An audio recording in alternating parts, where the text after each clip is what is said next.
You should not take today's replay seriously. I'm just going to start with that preface because I know some people are going to, despite me saying that. This is basically a joke. And also for myself, and somewhat of a historical archive of just how insane this actually is and has been.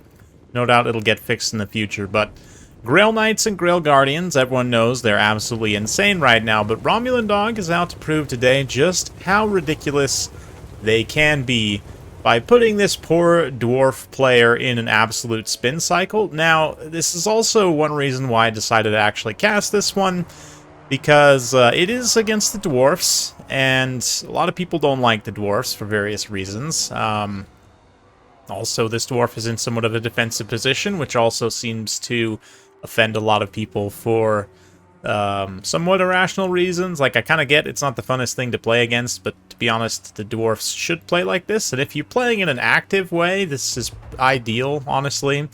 And you do see this in higher level tournament play occasionally, even though it's called a noob box. I would call it really anything but that in that situation, but often newer players do it. Anyway, all that preface aside, you know what's going to happen. Romulan Dog's going to run in here. He casts Dwellers Below to kill this one Organ Gun, and then cue Lance Formation. And let's just pretend the Dawi infantry don't exist for a while, and just watch these Grail Knights absolutely start to plow through this entire formation here. And the really beautiful thing, almost a work of art, if you will, is the way that Romulan Dog starts to rotate his knights into almost like a rotary engine style of rotation, where they are actually constantly charging in a clockwise fashion. Really looks like something out of nature, to be honest. I don't know. Like I said, this one is somewhat just for me, guys, and for the memes, because yeah, I mean, come on. Come on. Yeah. I'm just going to let this play here, not make too much commentary, because what can I honestly add to such a glorious spectacle of the true Knights of Bretonnia having been terrorized in this matchup for quite a while? Not that it was unwinnable, certainly. This matchup has been won over time, where Bretonnia could do certain things, but they were always in a little bit of an uphill battle. But now, with the completely overtuned Grail Knights, it does get to be a little bit ridiculous. The spin cycle actually does break momentarily here, and we get this kind of nice, almost Celtic triangle formation, where you have the Grail Knights sort of attacking the tips of the triangle, but very soon we will resume into the spin cycle, I believe. Not to mention a nice comet drop right on the Slayers, murdering my frame rate, and lots of dwarf Mohawks. But anyway, yeah, the Grail Knights are actually taking damage through this process as well, just definitely not enough. And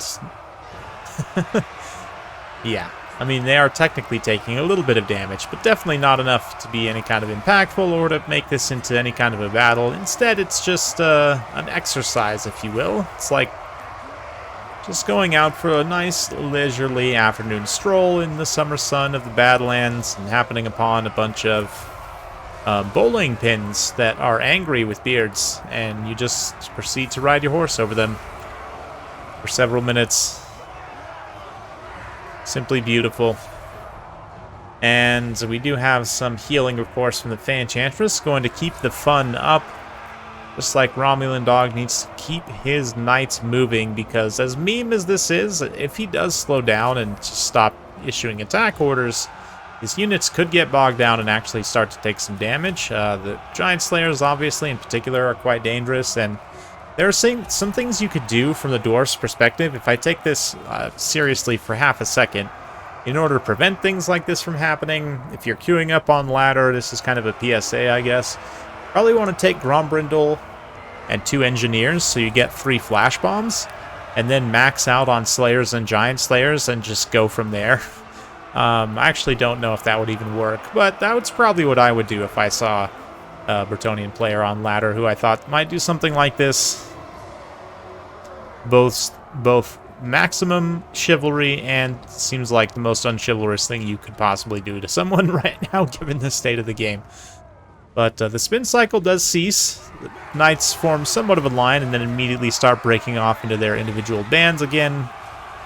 Dwarf formation gets all kind of weirded out and opens itself up to charges in various positions. Especially out on the flanks where the knights can work a little bit more freely and just continuously clip. Not that they really need to. That lance formation just allows them to ride through the dwarfs as if they did not exist.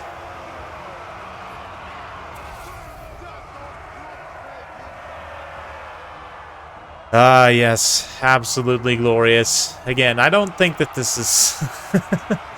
it's for me, guys. It's for me, mostly. Absolutely spectacular. And as we see here, these dwarf units, once they get a surround, are they able to actually keep the Grail Knights in their place? It does look like Ramelin forgets to issue an attack order, and a couple of these units actually are going to get somewhat eaten up here. Will he even lose a single full unit of Grail Knights? It looks like he will. That one's down to only 7 unit models now, whereas these others are obviously doing okay with a little bit more. We're going to now see some classic cycle charging in and out from the same direction. A little bit of Comet tastefully placed on top of the Slayer's heads. Ooh, maybe get some good contact with these Longbeards, or will it hit the Fae herself? Oh, the possibilities. No, instead it just explodes like one particular dwarf.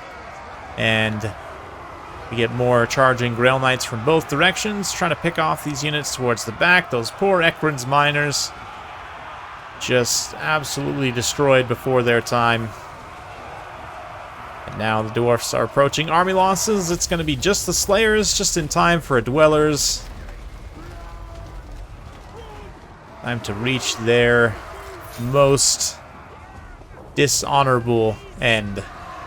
Most shameful display is what this is and has been. And for that, I apologize. And also, you're welcome. Oh yeah, that one Slayer. The Enchantress just explodes him. What a photo finish. What a ridiculous state of affairs. Yeah, so that's something that's within the space of possibilities to do in the game, which is hilarious. Surprisingly enough, only one of these units actually pays for itself. Well, I guess 2 of them if you include the Enchantress, but the other Grail Knights actually technically do not. This Grail Guardian does get pretty close, but I just found that kind of interesting. Whereas the Slayers, on the other hand, like all, you know, doubled their value, or in some cases, so, well, one of them doubled their value. The other 2 definitely paid for themselves, but still, those Giant Slayers be expected overinflating their value, and that's why I would say just take the Flash Bombs. Or Rune of Slowness, I guess you could take 2 with Thorek. I believe it's an AoE slow. We'll check that in just a minute, but that with 2 Flash Bombs and just go from the Slayers. Take the Dragonbacks, the regular Slayers, plus Giant Slayers, and then you're in a good position. Then, of course, if you do run up against a more traditional Bretonnian army with lots of archers, you might be in trouble. You might not, honestly. You could just rush them down, potentially. But, yeah. We just quickly touch on the Dwarfs here. Let's see. Grombrindle has his Flash Bomb, of course, which the Engineers also have. But definitely the Engineers, even if you don't have units to restock powder on, even just taking them for the Flash Bomb is only 750, which is really not too bad. Just kind of gives you some extra control, so you can get those Knights slowed down significantly and be able to hit them, especially with like the Dragonbacks included. They have an additional speed debuff, right? So if we think about something like, you know, take Grombrindle with a relatively minimalist kit. He is pretty expensive base, so you can Flash Bomb. Or if you do want to take Thorek, because Thorek's pretty good, you could obviously kit him down as well. Kind of take whatever you feel so inclined. I don't know. The armor, it's not really super helpful anymore, but mostly you're here for Rune of Slowness, which again gives extra reduction in speed, charge speed, and charge bonus, all of which are quite applicable here. So it's working off of something like this. And then if we come in here and go to the Giant Slayers, 3 of them, for 5 of the regular Slayers, including the Dragonbacks. And then kind of whatever you want from there. If you want some insurance, maybe take the Bolt Thrower, maybe take like, you know, some blasting charges, a couple of blasting charges, something like that. I don't know. You guys let me know what you think in the comments down below. Hopefully you enjoyed that. If you didn't, that's okay. If you did, be sure to like, subscribe, hit that bell notification button. Every time I upload a new video, you'll be notified. Thanks again. We'll see you next time.